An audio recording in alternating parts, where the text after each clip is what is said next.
Welcome back, everybody, for another deep dive. This time, we're tackling a topic that's both fascinating and a little bit, disturbing. Yeah. We're going to be talking about the history of punishment, Right. specifically the disappearance of public torture. Fascinating stuff. Now, I know you're thinking, public executions, torture.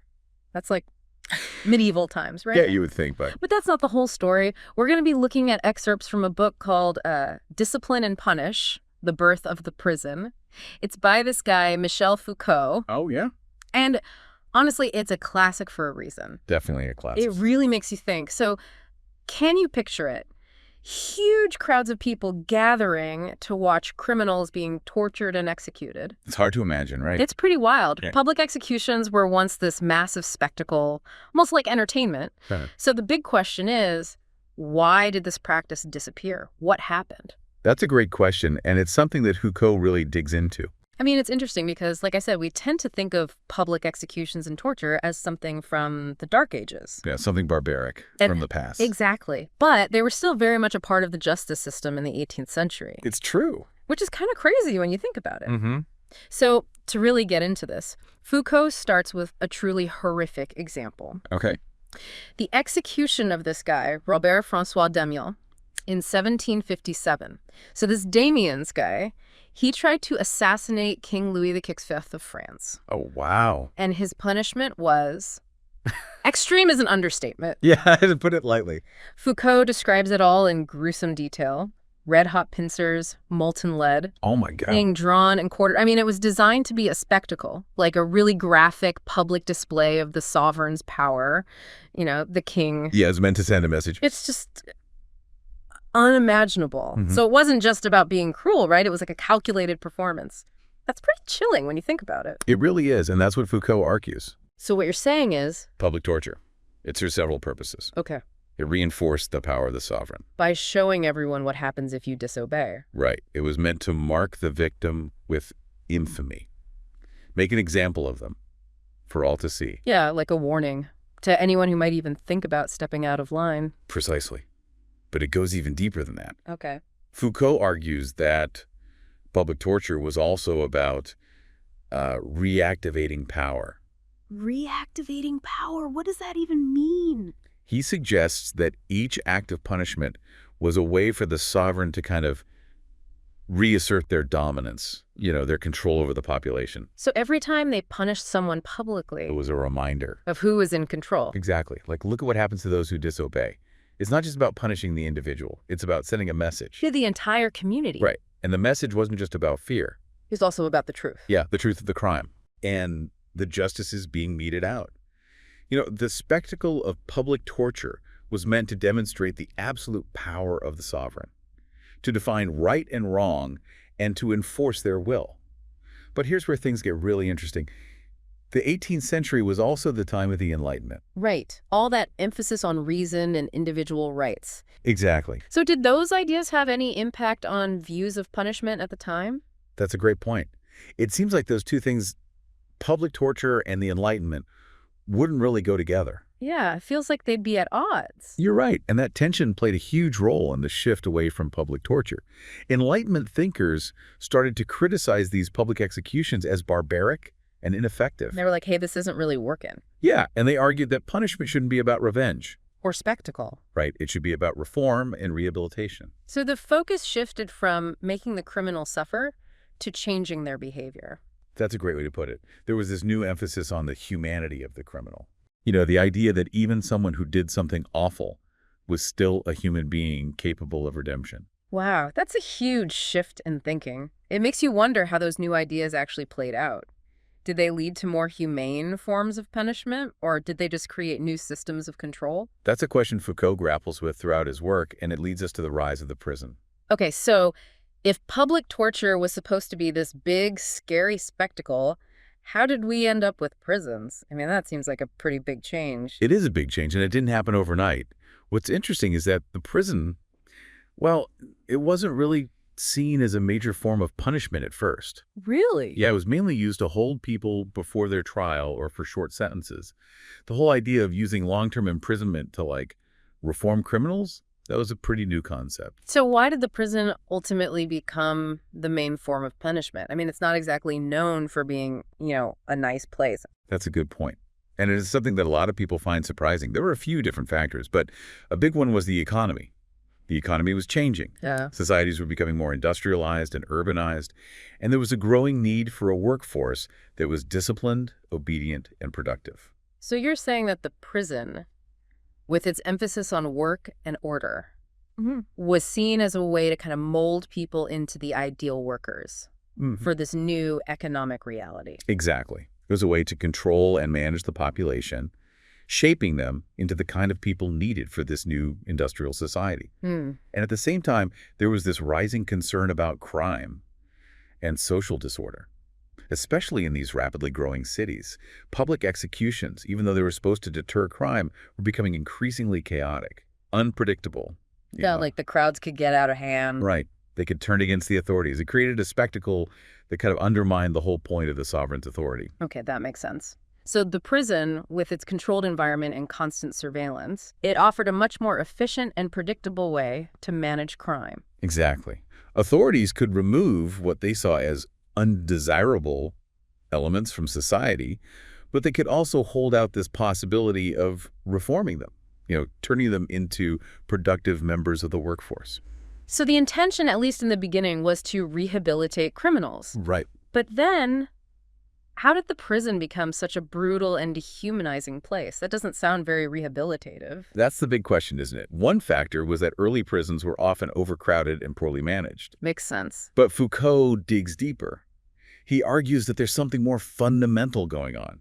The very architecture and design of prisons, with the isolation cells, the constant surveillance, the rigid routines, he says that was inherently dehumanizing. So even with good intentions, the prison was almost set up to fail from the start. It's a good point. That emphasis on control and discipline, while maybe well-intentioned, ultimately led to a system that was more about punishment than rehabilitation. And this brings us back to Foucault's concept of the delinquent. He argues that prisons don't just punish crimes. Wait, really? Yeah, they actually create criminals. Hold on, you're saying that prisons might actually be making crime worse? How does that even work? It's a pretty radical idea, right? But his point is that by classifying, categorizing, and constantly observing people, the prison system creates this identity of the delinquent. It defines people by their past actions, their perceived potential for future transgressions, and their place in the prison hierarchy. So if you're constantly told you're a criminal, Exactly. you're more likely to become one. That's a great way to put it. And this is one of Foucault's most compelling arguments. The prison, in trying to control and reform, might actually be perpetuating the very problem it's meant to solve. Wow, that's heavy. So if the prison is so problematic, what are the alternatives? Did Foucault offer any solutions? That's the challenge, isn't it? Foucault doesn't really offer any easy answers. His focus is more on analyzing how power works, how systems of control are created and maintained. But his work does raise these really important questions about how we think about crime and punishment and justice. It makes you question whether the systems we have are truly effective, or if they're just making things worse. I'm starting to see why this book is considered a classic. It really challenges our assumptions about things we take for granted. Right. Like, we just assume that prisons are a necessary part of society, but Foucault really makes you question that. Exactly. And it's not just about prisons either. His analysis of disciplinary power has implications for how we understand all sorts of institutions: schools, hospitals, factories, any institution that seeks to control and regulate human behavior. So this raises a big question for me. We're still living with this legacy of the prison system and all its problems. So where do we go from here?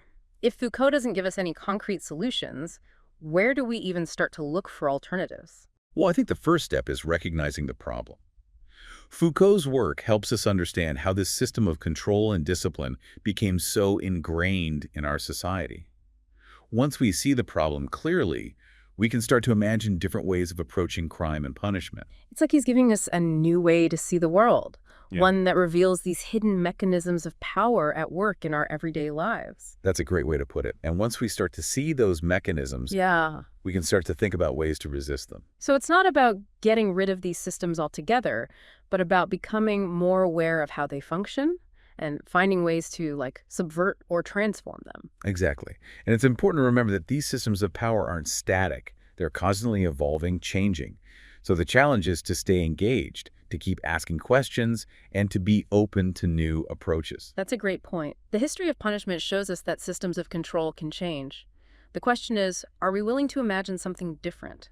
Are we ready to move beyond a prison and create a system that truly promotes justice and rehabilitation? That's the challenge for all of us. Mhm. It requires us to think deeply about the kind of society we want and the values we want to uphold. You know, it's really wild to think about how these systems of power, they really operate, Mm. and how they've shaped our world.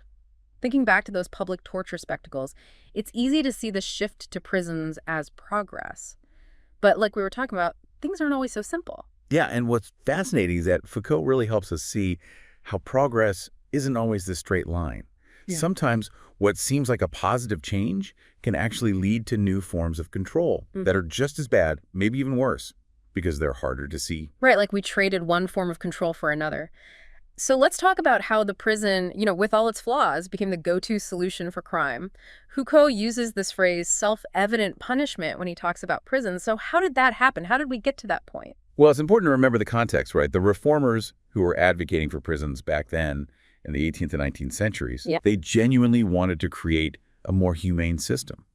They were horrified by the brutality of public executions. Right, of course. But in trying to move away from that, they ended up creating a system that in many ways just replicated those same power dynamics, just in a subtler, more hidden way. Exactly, and that's like a key part of Foucault's argument, right? It is. He's not saying that prisons are morally worse than public torture. Okay. His point is that they operate on a different logic, a logic of discipline and control that's often invisible. And that logic, like we talked about earlier, it goes way beyond prisons. Exactly. It's in schools, hospitals, factories, even our own homes. We're all subject to those subtle forms of power. Yeah. And normalization. It's like, even when no one's explicitly forcing us to do anything, there's this pressure to behave a certain way. I can definitely relate to that. No, absolutely. Think about how schools work, for example. Students are constantly being watched, evaluated, ranked.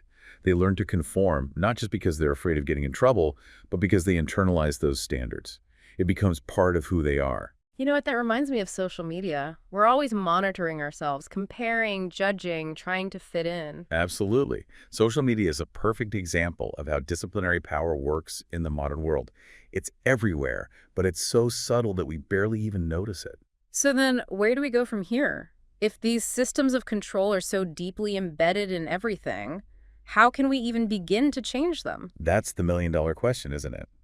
Foucault doesn't give us easy answers, but his work gives us a way to understand how power works and how it can be challenged. So it's not about destroying these systems entirely, right? It's about becoming aware of how they work and finding ways to maybe subvert them or transform them into something better. Exactly. It's about recognizing that power is fluid. It moves through society, and we're all a part of it in one way or another. So it comes down to both individual and collective action. Like, we need to become more critical of the systems around us and work together to create alternatives. I think that's the takeaway here.